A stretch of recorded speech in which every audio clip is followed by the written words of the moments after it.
ഹരിയോ എല്ലാവർക്കും എൻ്റെ വിനീത നമസ്കാരം. ഭഗവത്ഗീതയിലൂടെ ജീവിത വിജയം.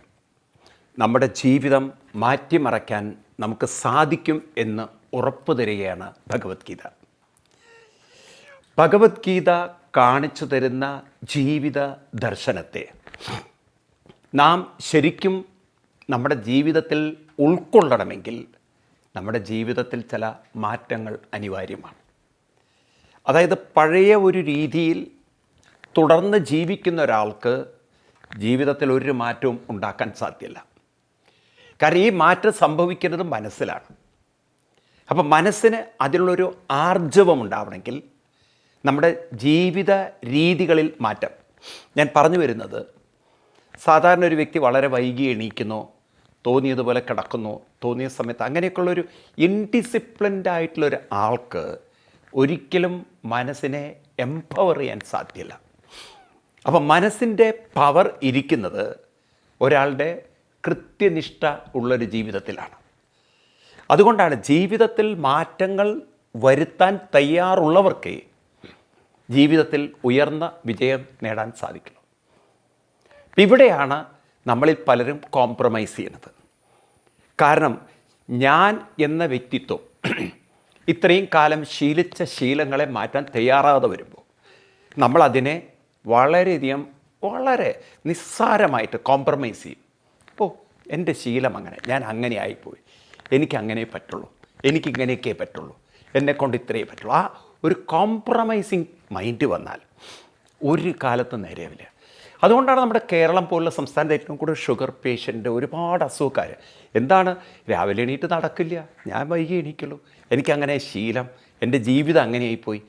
അപ്പോൾ രാവിലെ എണീറ്റ് നടന്നാൽ മാത്രമേ നമ്മുടെ ശരീരത്തിന് ചലനങ്ങൾ ഉണ്ടാവുള്ളൂ, ശരീരത്തിലുള്ള ഓവർ ഫാറ്റ് ഇല്ലാതെയായി പോവുള്ളൂ, അല്ലെങ്കിൽ നമ്മുടെ ശരീരത്തിലുള്ള ടോക്സിൻസൊക്കെ സ്വെറ്റ് ചെയ്ത് പോവുള്ളൂ. ഇതൊക്കെ അറിയാം. ഇതൊക്കെ നമ്മൾ മനസ്സിലാക്കിയാലും, ഇപ്പം ഡോക്ടർ പറഞ്ഞ് മനസ്സിലാക്കിയാലും ഒരു 4 ദിവസമൊക്കെ നടക്കും. അത് കഴിഞ്ഞാൽ പഴയതുപോലെ ജീവിതം. അപ്പം നമ്മുടെ ലഥാർജി, ആലസ്യം എത്ര ശക്തമാണെന്ന് നോക്കൂ. അപ്പോൾ എത്ര കണ്ട് നമ്മൾ പഴയ ജീവിതത്തെ കോംപ്രമൈസ് ചെയ്യുന്നുണ്ടോ ആ വ്യക്തികൾക്ക് ഒരിക്കലും മാറ്റം വരുത്താൻ പറ്റില്ല. ശരിക്കും പറഞ്ഞാൽ രോഗങ്ങൾ പോലെയാണ് ഇന്ന് ജീവിതത്തിൻ്റെ എല്ലാ കാര്യങ്ങളും. പലരുടെയും ജീവിതത്തിൽ അവർക്ക് പലതും നേടണമെന്നുണ്ട്. നേടുക എന്ന് പറഞ്ഞാൽ ഞാൻ പറയുന്നത് വലിയ സാമ്പത്തികമായിട്ടുള്ള ഉള്ള ജീവിതം സന്തോഷമായിട്ട് കൊണ്ട് നടക്കണമെന്നുണ്ട്. പക്ഷെ പലപ്പോഴും അവരുടെ മാനസിക ശാരീരിക അവസ്ഥകൾ പറ്റുന്നില്ല. ശരീരത്തിൻ്റെ പ്രശ്നങ്ങളെന്ന് അവരെ അസ്വസ്ഥപ്പെടുത്തുന്നു, മാനസികമായ പ്രശ്നങ്ങൾ അവരെ അസ്വസ്ഥപ്പെടുത്തുന്നു. അപ്പോൾ ഇതൊക്കെ എങ്ങനെ മാറും? ഇവർ വിചാരിച്ചിരിക്കുന്നത് കടയിൽ പോയി മരുന്ന് വാങ്ങിച്ചു കഴിച്ചാൽ ശരിയാവുമെന്നാണ്. മരുന്ന് രോഗങ്ങളുടെ തീവ്രത കൂട്ടുകയാണ്. നിങ്ങൾ ഷുഗറിന് മരുന്ന് കഴിക്കും തോറും നിങ്ങളുടെ പാൻക്രിയാസ് നിൽക്കുകയാണ്. പിന്നെ അത് ഇൻസുലിൻ എന്ന് പറഞ്ഞ സാധനം പ്രൊഡ്യൂസ് ചെയ്യില്ല. പിന്നെ കാരണം നിങ്ങൾ കൃത്രിമമായിട്ട് ബോഡിക്ക് കൊടുക്കാൻ തുടങ്ങിയാൽ പിന്നെ എന്തിന് പാൻക്രിയാസ് വർക്ക് ചെയ്യണം? അപ്പം നമ്മളെപ്പോഴും നമ്മുടെ സിസ്റ്റത്തെ റീആക്ടിവേറ്റ് ചെയ്യാൻ നമ്മൾ ശ്രമിക്കുന്നില്ല. കുറച്ച് പേര് ഉണ്ട്, ഇല്ല എന്ന് പറയാൻ പറ്റില്ല, യോഗയിലേക്കും മറ്റും കടക്കുന്നവരുണ്ട്. അപ്പോൾ എനിക്ക് നിങ്ങളോട് ആദ്യം പറയാനുള്ളത്, are you ready to change your life? കാരണം നിങ്ങൾക്ക് ജീവിതത്തിൽ വിജയിക്കണമെന്നുണ്ടെങ്കിൽ ഒരു കൃത്യനിഷ്ഠമായ ജീവിതം കൊണ്ടു നടക്കാൻ തയ്യാറാണോ? അങ്ങനെയുള്ളവർ മാത്രമേ ഇത് കേട്ടിട്ടും പഠിച്ചിട്ടും മനസ്സിലാക്കിയിട്ടും ഉൾക്കൊണ്ടിട്ടും കാര്യമുള്ളൂ. അല്ലാത്തവർ ജസ്റ്റ് ഗീത കേട്ടാൽ അവർക്കിങ്ങനെ അപ്രീഷിയേറ്റ് ചെയ്യുമോ, സ്വാമി വലിയ കാര്യങ്ങളൊക്കെ പറയുന്നുണ്ട്, നന്നായിരിക്കും എന്നൊക്കെ. അതൊക്കെ എന്നെ അപ്രീഷിയേറ്റ് ചെയ്തുകൊണ്ടും നിങ്ങൾക്കതുകൊണ്ട് ഗുണം കിട്ടില്ല. നിങ്ങളുടെ ജീവിതത്തിൽ മാറ്റം വരുത്താൻ നിങ്ങൾ തയ്യാറുണ്ടോ? അപ്പം അങ്ങനെ നിങ്ങൾ തയ്യാറുണ്ടെങ്കിൽ ആദ്യം ഒരു ഉറച്ച തീരുമാനം എടുക്കണം. ഞാൻ എൻ്റെ ജീവിതത്തിൽ ഒരു കൃത്യനിഷ്ഠ പാലിക്കും. അപ്പോൾ ഈ കൃത്യനിഷ്ഠ എന്ന് പറഞ്ഞാൽ നിങ്ങൾ 6 മണി എന്നൊരു സമയം വെച്ചോളൂ. എന്നെ സംബന്ധിച്ച് 6 മണി എന്ന് പറഞ്ഞാൽ ടു ലേറ്റ്. ഒരു 4:30 അല്ലെങ്കിൽ 5 മണിയാണ് ശരിക്കും വേണ്ടത്. ഒരു 5 മണിക്ക് ഞാൻ എണീറ്റിരിക്കും. അതൊരു കമ്പൾസറി ശീലമാക്കി മാറ്റുക. കുറച്ച് നടക്കുകയെ അല്ലെങ്കിൽ കുറച്ച് യോഗ ചെയ്യുകയെ, എന്തെങ്കിലും നമ്മളെ ആക്റ്റീവാക്കി വെച്ചാൽ നിങ്ങൾക്ക് കാണാം നിങ്ങളുടെ ശരീരത്തിൻ്റെ ഓരോ ഇന്നർ ഓർഗൻസും വർക്ക് ചെയ്യാൻ തുടങ്ങും. നമുക്ക് പൊതുവെ രോഗങ്ങൾ കുറയും, നമ്മുടെ ഇമ്മ്യൂണിറ്റി വളരെ കൂടുതലായിരിക്കും. ഇപ്പം തന്നെ നോക്കും നിങ്ങൾ, ഞാൻ ഗീതയിലേക്ക് കടക്കുന്നതിന് മുമ്പ് നിങ്ങൾ ഓർമ്മിപ്പിക്കുകയാണ്, കോവിഡ് ഉണ്ടാക്കിയ ഒരു ദുരന്തം. നിങ്ങൾക്ക് തോന്നുന്നുണ്ടോ ഈ കോവിഡ് ഈ ഭൂമിയിൽ നിന്ന് പോകുന്നു? മനുഷ്യനുള്ളിടത്തോളം കാലം കോവിഡിൻ്റെ പരിണാമം വന്നുകൊണ്ടിരിക്കും. അതുകൊണ്ട് നിങ്ങൾ വിചാരിക്കരുത് വാക്സിൻ കൊണ്ടെല്ലാം കഴിഞ്ഞു എന്ന്. വാക്സിൻ എടുത്താലും കോവിഡിന് പുതിയ പരിണാമം വന്നാൽ വീണ്ടും നമുക്ക് അസ്വാസ്ഥ്യങ്ങളുണ്ടാവും. എത്രയോ പേര് കോവിഡ് വാക്സിൻ എടുത്തിട്ട് ഹോസ്പിറ്റലിൽ അഡ്മിറ്റ് ആയില്ലേ, വളരെ സിവിയർ അനുഭവങ്ങളിലൂടെ കടന്നുപോയവരുണ്ട്. വാക്സിനേഷൻ എടുത്തവർ മരിച്ചിട്ടില്ലേ. അപ്പോൾ ഈ തരത്തിൽ നമ്മൾ വിചാരിക്കരുത് vaccination is the end of everything എന്ന് വെച്ചിട്ട് നമ്മൾ വാക്സിനേഷൻ എടുക്കരുതെന്നല്ല പറഞ്ഞത്. തെറ്റായിട്ട് വ്യാഖ്യാനിക്കരുത് നിങ്ങൾ. വാക്സിനേഷൻ ഒരു ഭാഗത്തെടുക്കുമ്പോഴും അൾട്ടിമേറ്റ്ലി നമ്മുടെ ജീവിതത്തിൽ നമുക്ക് വേണ്ടുന്ന പ്രതിരോധത്തിന് നാം എന്ത് ചെയ്യുന്നു? നമ്മുടെ കൃത്യനിഷ്ഠ, അനുഷ്ഠാനങ്ങൾ, ആഹാരശീലം, ഇതൊക്കെ നമുക്കിനി എന്താ പറയുക, പഴയതുപോലെ ആവരുത്. ഇതൊരു പഴയതൊക്കെ കളഞ്ഞിട്ട് പുതിയതൊന്നും നമ്മൾ ഡെവലപ്പ് ചെയ്യേണ്ടിയിരിക്കണം. അങ്ങനെ നമ്മളൊരു പുതിയ സിസ്റ്റം നമ്മുടെ ജീവിതത്തിൽ കൊണ്ടുവരുമ്പോൾ നമ്മുടെ ശരീരത്തിനും മനസ്സിനും ആരോഗ്യവും പ്രതിരോധവും സ്വാഭാവികമായിട്ടുണ്ടാവും. അതാണ് ഇനി നമുക്ക് മുന്നോട്ട് പോകാനുള്ള വഴി. ഇതല്ലാതെ നമുക്കൊരിക്കലും രോഗത്തിൽ നിന്ന് രക്ഷപ്പെടാൻ പറ്റില്ല. രോഗം എന്തായാലും ഏതെങ്കിലും വിധത്തിൽ നമ്മുടെ ശരീരത്തിൽ കയറും. കാരണം അന്തരീക്ഷത്തിൽ വൈറസ് ഉണ്ടെങ്കിൽ നിങ്ങൾക്ക് എപ്പോഴും മാസ്ക് ഇട്ടിരിക്കാൻ പറ്റില്ല. മാസ്ക് ഇടാത്ത സപ്താവും ഇത് കയറി വരുന്നത്. അതിനെ പ്രതിരോധിക്കാൻ പറ്റുന്നൊരു ശരീരം നമ്മൾ വാർത്തെടുക്കണം. അതുകൊണ്ട് ഭഗവാൻ പറയുന്നു, നമ്മളെപ്പോഴും ബുദ്ധിഭേദം നമുക്കൊരു ബുദ്ധിഭേദം ഉണ്ടാക്കരുത്, മറ്റുള്ളവർക്കും ഉണ്ടാക്കരുത്. അപ്പോൾ ഈ ബുദ്ധിഭേദം എന്നുള്ളത് വളരെ ഇമ്പോർട്ടൻ്റ് ആണ്. നമ്മൾ പറഞ്ഞുകൊണ്ടിരിക്കുന്ന 3-ാം അധ്യായത്തിൽ 26-ാം ശ്ലോകമാണ്. ആ ശ്ലോകം ഒന്നുകൂടി ഞാൻ ചൊല്ലാം. ന ബുദ്ധിഭേദം ജനയേത് അജ്ഞാനാം കർമ്മസംഖിനാം ജോഷയേ സർവകർമാണി വിദ്വാൻ യുക്ത സമാചരൻ. ന ബുദ്ധിഭേദം ജനയേത്. നമുക്കും ഒരു ബുദ്ധിഭേദം ഉണ്ടാക്കരുത്. ബുദ്ധിഭേദം എന്ന് പറഞ്ഞാൽ നമ്മൾ വ്യക്തിതലത്തിൽ മനസ്സിലാക്കേണ്ടത്. ഞാൻ കഴിഞ്ഞ ക്ലാസ്സിലൊക്കെ ഡീറ്റെയിൽ ആയിട്ട് പറഞ്ഞതാണ്, എങ്കിലും ഓർമ്മിപ്പിക്കുകയാണ്. നമ്മളോട് പറയേണ്ടത്, നോക്കൂ, പ്രതിസന്ധികൾ ജീവിതത്തിലുണ്ട്, പ്രയാസങ്ങളുണ്ട്, അതിനൊക്കെ തരണം ചെയ്യണം, നേരിടണം. നിൻ്റെ ശരീരത്തിനെയും മനസ്സിനെയും അതിനു വേണ്ടി തയ്യാറാക്കൂ. Don't blindly continue your old customs and systems and your living style. അത് തുടരരുത്. നീ മാറ്റം വരുത്തൂ. ചേഞ്ച്. അതാണ് നമ്മളെപ്പോഴും നമ്മളോട് ഓർമ്മിക്കേണ്ടത്. You should restart. നമ്മളൊരു പുതിയ ജീവിതം, കാരണം പുതിയൊരു യുഗം, കോവിഡ് യുഗത്തിലേക്കാണ് നമ്മൾ വരുന്നത്. പണ്ട് നമുക്ക് ശിലായുഗം, അത് കഴിഞ്ഞ് സ്റ്റോൺ ഏജ് കഴിഞ്ഞാൽ പിന്നെ നമുക്ക് അയേൺ ഏജ്, പിന്നെ മെക്കാനിസത്തിൻ്റെ ഏജ്, പിന്നെ ടെക്നോളജിയുടെ, ഇപ്പം നമ്മൾ അതിലും കൂടുതൽ ടെക്നോളജിയേക്കാളും കൂടുതൽ നമ്മളിപ്പം ഇൻ്റർനെറ്റ് യുഗത്തിലേക്ക് വന്നിരിക്കുകയാണ്. അപ്പോൾ ഈ യുഗങ്ങളിൽ നമ്മൾ ജീവിക്കുന്നതിൻ്റെ ഇടയ്ക്കാണ് കോവിഡ് യുഗം എന്നൊരു വൈറസ് യുഗത്തിലേക്ക് വന്നിരിക്കുന്നത്. അപ്പോൾ ഇതിൻ്റെയൊക്കെ പ്രത്യാഘാതങ്ങളെ നേരിടാൻ തക്ക വിധത്തിൽ നമ്മുടെ ശരീരത്തിനെയും മനസ്സിനെയും പ്രിപ്പയർ ചെയ്ത് വെക്കേണ്ട ഒരു ജീവിത രീതി നാം അഡോപ്റ്റ് ചെയ്യണം. അല്ലാതെ പഴയതിനെ കണ്ടിന്യൂ ചെയ്ത് ബുദ്ധിഭേദം വരുത്തരുത്. നമ്മുടെ ബുദ്ധിയെ തളർത്തരുത്, ദുർബലമാക്കരുത്. ഇതുപോലെ മറ്റ് മതപരമായ കാര്യങ്ങൾ, മറ്റ് മതങ്ങളോടൊക്കെ എനിക്ക് പറയാനുള്ളത്, നിങ്ങൾ ദയവ് വിചാരിച്ച് നമ്മൾ ചെറുപ്പക്കാരെ തെറ്റിദ്ധരിപ്പിക്കരുത്. ഇവിടെയല്ല ജീവിതം, ഇവിടുന്ന് മരിച്ചു പോയാൽ സ്വർഗത്തിലാണ് ജീവിതം എന്ന് തെറ്റിദ്ധരിപ്പിക്കരുത്. പാവങ്ങൾ ഈ എന്താ പറയുക, ദൈവത്തിൻ്റെ പേരും വിളിച്ച് കൊല ചെയ്യുന്നതൊക്കെ ഇവിടെയല്ല ജീവിതം, ഇവിടുന്ന് വിട്ട് കഴിഞ്ഞാൽ അവിടെ എന്തൊക്കെയോ കിട്ടുമെന്നൊക്കെ പറഞ്ഞിട്ട് അവരെ തലയിൽ ഭ്രാന്ത് കയറ്റുകയാണ്. നിങ്ങൾക്ക് ഈ ഒരു കാര്യത്തിൽ വ്യക്തതയില്ല.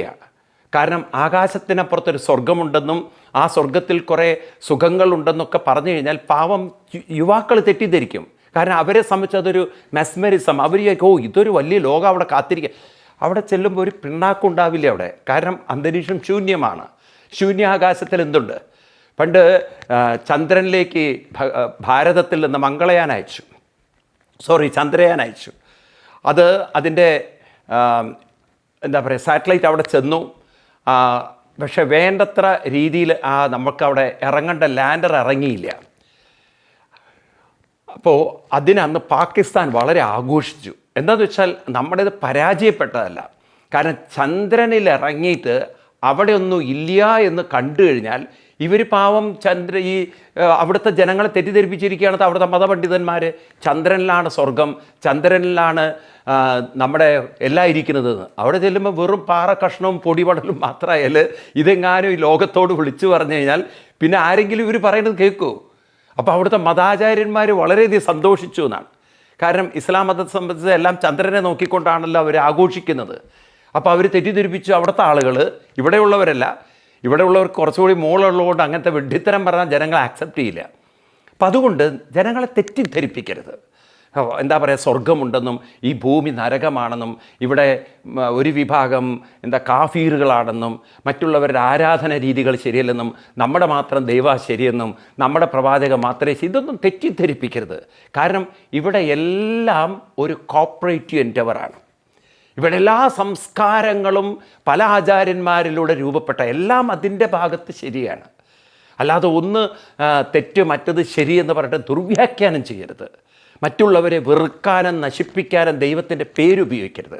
അപ്പോൾ ദൈവം എന്ന് പറഞ്ഞാൽ എന്ത് കരുണയുള്ളത്? പിന്നെ ദൈവത്തിൽ എന്ത് നമ്മൾ പറയണോ ഇത് സാഹോദര്യത്തിൻ്റെ സംസ്കാരമാണ്, അല്ലെങ്കിൽ ഇത് ശാന്തിയുടെ മതമാണ്, സമാധാനത്തിൻ്റെ മതം. പക്ഷേ ദൈവത്തിൻ്റെ പേര് മുഴുവൻ അസമാധാനത്തിനാണ് ഉപയോഗിക്കുന്നതെങ്കിൽ പിന്നെ എന്ത് സമാധാനമാണ് അവിടെ ഉള്ളത്?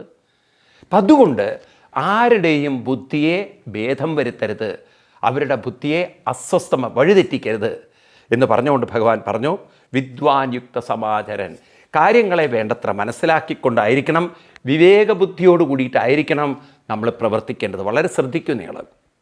സാധനാനുഷ്ഠാനങ്ങൾ നിരന്തരം ചെയ്യുമ്പോൾ നമ്മുടെ വിവേകം എന്ന ഇൻ്റലിജൻസ്, അതായത് നമുക്ക് ഓരോ കാര്യത്തെക്കുറിച്ചും നമുക്ക് തന്നെ ഒരു വ്യക്തത വരുത്താൻ സാധിക്കും. അപ്പോൾ ഈ വ്യക്തതയിലൂടെ നമ്മൾ ജീവിക്കുമ്പോൾ, എന്ത് വ്യക്തതയാണ്? എന്താ എൻ്റെ പ്രശ്നങ്ങൾക്ക് കാരണം? ഞാൻ എന്താ തളരുന്നതിന് കാരണം? എൻ്റെ മനസ്സ് ദുർബലമായതുകൊണ്ടാണ്. അപ്പം മനസ്സാണ് എന്നെ തളർത്തുന്നത്. അതിനെന്താ വഴി? മനസ്സിനെ ഉയർത്താൻ ഞാൻ പരിശ്രമിക്കണം. അതിനെന്താ വഴി? അതിന് നല്ല കൂട്ടുകെട്ടുകളും നല്ല സത്സംഗവും സദ്വിചാരവും അങ്ങനെ സാധനയൊക്കെ അനുഷ്ഠിക്കണം. അങ്ങനെ ഞാൻ എൻ്റെ മനസ്സിനെ മാറ്റിയെടുക്കാൻ ശ്രമിച്ചാൽ എനിക്ക് എൻ്റെ പ്രശ്നത്തെ പരിഹരിക്കാൻ പറ്റും. ഈ ഒരു കൺവിക്ഷനിൽ നമ്മൾ ജീവിക്കാൻ തുടങ്ങിക്കഴിഞ്ഞാൽ ജീവിതം വളരെയധികം മാറ്റത്തിന് വിധേയമാവും. അപ്പം അതിന് കൃഷ്ണൻ നമുക്ക് വഴി പറഞ്ഞു തരികയാണ് അടുത്ത ശ്ലോകത്തിൽ.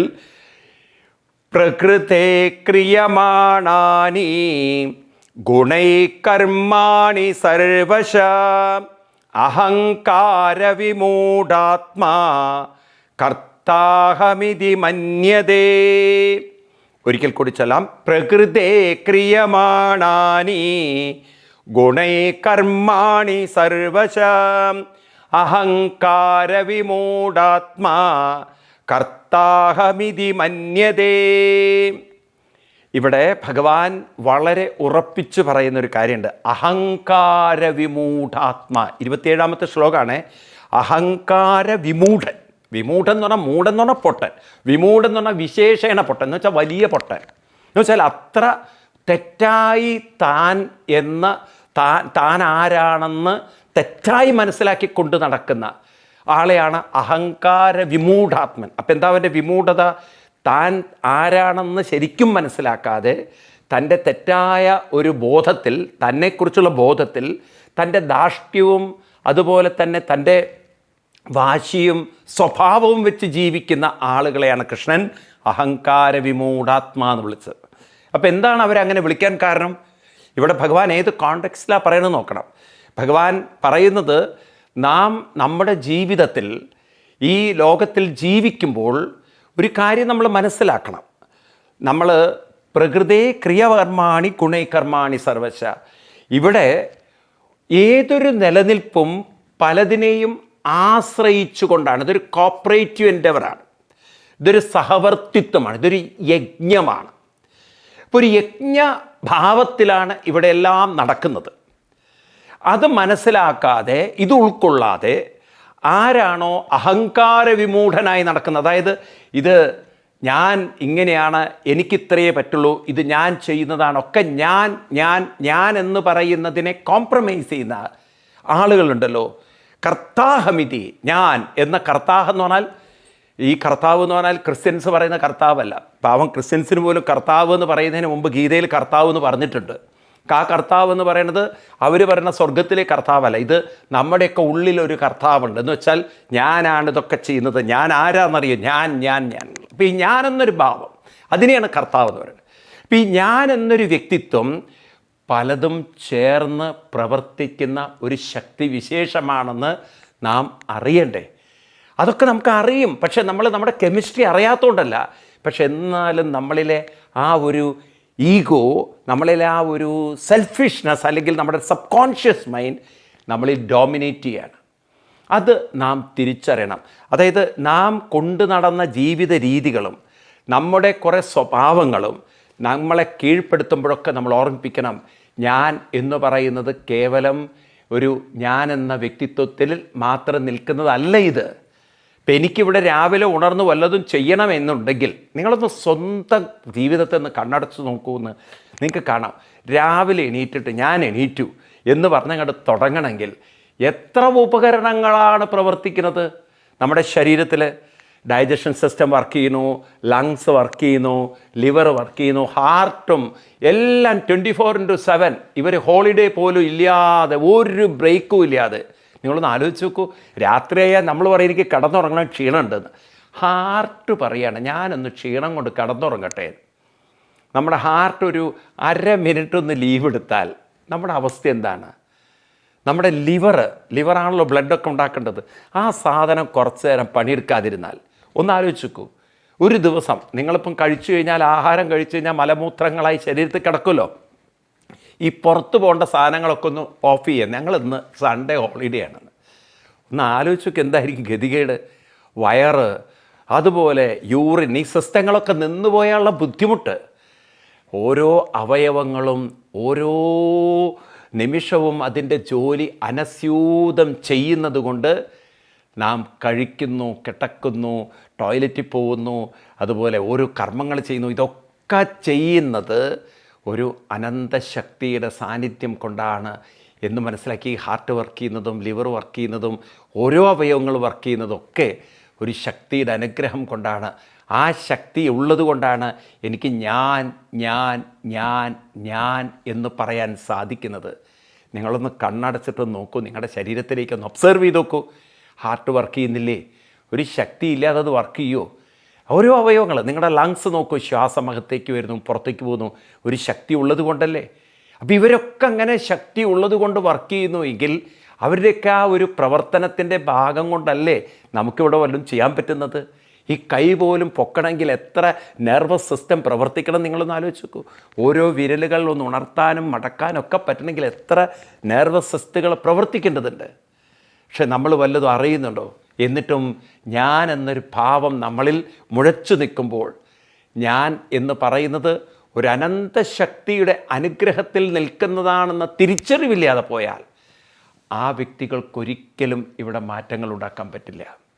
അപ്പം നമുക്ക് മാറ്റങ്ങൾ ഉണ്ടാവണമെങ്കിൽ, നമ്മുടെ പഴയ രീതികളിൽ നിന്ന് മാറണമെന്നുണ്ടെങ്കിൽ ആദ്യം നമുക്ക് തിരിച്ചറിവ് വേണം, ഒരു വിനയം വേണം. ഈ വിനയം എന്ന് പറയുന്നത്, സമർപ്പണം എന്ന് പറയുന്നത്, എനിക്കെൻ്റെ ജീവിതത്തെ മാറ്റം വരുത്താനുള്ള ഒരു ശക്തി, എന്നെ മാറ്റിയെടുക്കാനുള്ള ശക്തി ഇതിൽ തന്നെയുണ്ട്, നമ്മളിൽ തന്നെയുണ്ട്, എന്നിൽ തന്നെയുണ്ട്. കാരണം ഞാൻ രാത്രി കിടന്നുറങ്ങുന്നു, ഞാൻ ഉറങ്ങിയ എന്നെ രാവിലെ ആരാ പിടിച്ചുണർത്തുന്നത്? അപ്പോൾ ഒരു ശക്തി എൻ്റെ ഉള്ളിലുള്ളത് കൊണ്ടാണ് ഉണരുന്നതെന്ന് നാം തിരിച്ചറിഞ്ഞു കഴിഞ്ഞാൽ ആ ശക്തിയുടെ സാന്നിധ്യത്തിന് മുന്നിൽ നമിച്ചു പോണ്ടേ? അതിന് പകരം നമ്മൾ ഇതെല്ലാം മനുഷ്യൻ തെറ്റിദ്ധരിക്കുകയാണ്. ഞാൻ എനിക്കറിയില്ലേ നമ്മളെ മനുഷ്യലോകം എങ്ങനെയാണ് ഇത്രമാത്രം ഒരു സെൽഫിഷ്നെസ്സിലേക്ക് പോയതെന്ന്. ഈ ലോകത്തിൽ നമ്മൾ ജീവിക്കുമ്പോൾ ഇവിടെ കലഹിക്കുന്നതും തല്ലുപിടിക്കുന്നതും ഒക്കെ ഈ ഞാനെന്ന ഭാവം തന്നെയാണ്. മനുഷ്യല്ലാ സ്വാർത്ഥഭാവമാണ്. ഞങ്ങളുടെ മതം പറയുന്നത് ശരി, ഞങ്ങളുടെ ദൈവം മാത്രം ശരി, ഞങ്ങളുടേതൊക്കെ ശരി, നിങ്ങളുടേതൊന്നും ശരിയല്ല. ഇത് അങ്ങോട്ടും ഇങ്ങോട്ടും മനുഷ്യൻ തർക്കിച്ച് വാദിക്കുകയാണ്. പക്ഷേ ആരുടേതും ശരിയല്ല. എല്ലാം ശരിയാവുന്നത് ഇതൊക്കെ നിലനിർത്താൻ ഒരു ശക്തി ഉള്ളത് കൊണ്ടാണെന്ന് എന്തേ നമുക്ക് തിരിച്ചറിവില്ലാതെ പോയത്? നാം എന്തേ അതിലേക്ക് കണ്ണു തുറക്കാത്തത്? അപ്പം ആ ഒരു അനന്തശക്തി ഒരു മുസ്ലിമിൻ്റെ ശരീരമായാലും ശരി, ക്രിസ്ത്യാനിയുടെ ശരീരമായാലും ശരി, ഹിന്ദുവിൻ്റെ ശരീരമായാലും ശരി, ഏത് ജാതിയിൽപ്പെട്ടവൻ്റെ ശരീരമായാലും ശരി, ഏത് ജീവജാലങ്ങളുടെ ശരീരമായാലും ശരി, അവരുടെയൊക്കെ ഹാർട്ടും ലിവറും ഒന്ന് കണ്ണടച്ച് നോക്കൂ. ഇതൊക്കെ പ്രവർത്തിക്കണു. ഹാർട്ട് അങ്ങനെ മിടിക്കണു. ഈ മിടിക്കുന്നതൊക്കെ അതിന് പ്രേരിപ്പിക്കുന്ന ഒരു ശക്തി, ഒരു നിയമമുണ്ടല്ലോ. എല്ലാം ഒരു താളത്തിലല്ലേ പ്രവർത്തിക്കുന്നത്. ആ നിയമം, ആ ശക്തി എല്ലാവരിലും കോമൺ ആണെങ്കിൽ ആ ഒരു അനന്തശക്തിയുടെ പ്രേരണ കൊണ്ടല്ലേ എൻ്റെ ഹൃദയത്തിലും മിടിപ്പ് വരുന്നത്. ഒരേ ശക്തിയാണ് എല്ലാവരെയും നിലനിർത്തുന്നതെന്ന ആ ഒരു അറിവിലേക്ക് നാം വന്നാൽ നമുക്ക് വിനയം സ്വാഭാവികമായിട്ട് വരില്ലേ, ഒരു സമർപ്പണം വരില്ലേ? ഇതൊക്കെ ഒരു അനന്തശക്തിയുടെ സാന്നിധ്യം കൊണ്ടാണ്. മനുഷ്യൻ കണ്ടു പഠിക്കുന്നില്ല, കൊണ്ടേ പഠിക്കുള്ളൂ. കൊണ്ട് പഠിക്കുമ്പോഴാണ് പലപ്പോഴും നമ്മുടെ പഠനം ശരിയാവുന്നത്.